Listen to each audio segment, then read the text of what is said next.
No doubt I can prove that I'm innocent. That's the easy part.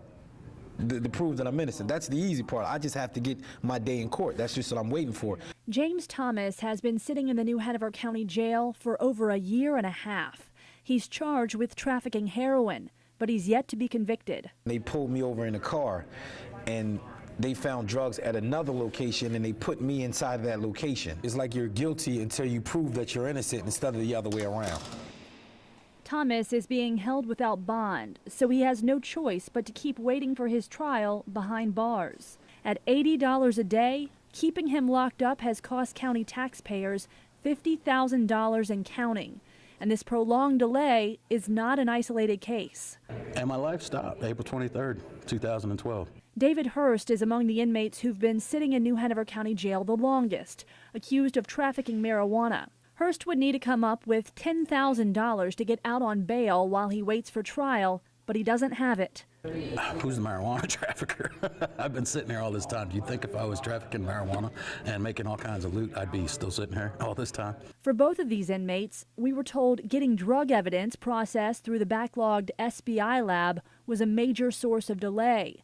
Public Defender Jennifer Harjo says she sees it all the time. And they're prepared to proceed. They've been accused, they're being held, and they're ready to proceed with the trial. Harjo says in cases with extreme delays, she sometimes files for a probable cause hearing for her client, where the state has to prove they have enough evidence to go to trial or drop the charges. I've never had one allowed.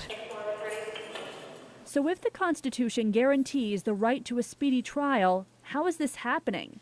In 2008, the State Court of Appeals dismissed the conviction of a defendant who waited more than 4 years for a burglary trial, ruling the state violated his right to a speedy trial. But examples of that are rare. Judges have to consider a number of factors, and each case is unique.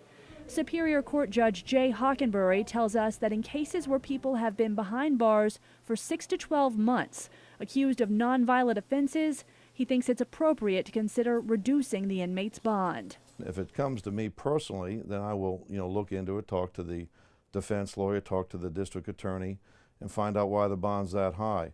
But the cases have to come with me about the bond before I can actually do something about it. Judge Hockenberry says that inmates can always send a letter directly to a judge to make a formal complaint about a long delay. It's something James Thomas may want to consider. They set up another court date for March of next year. So that's like another 4 months away. So then I would be here 2 years by then.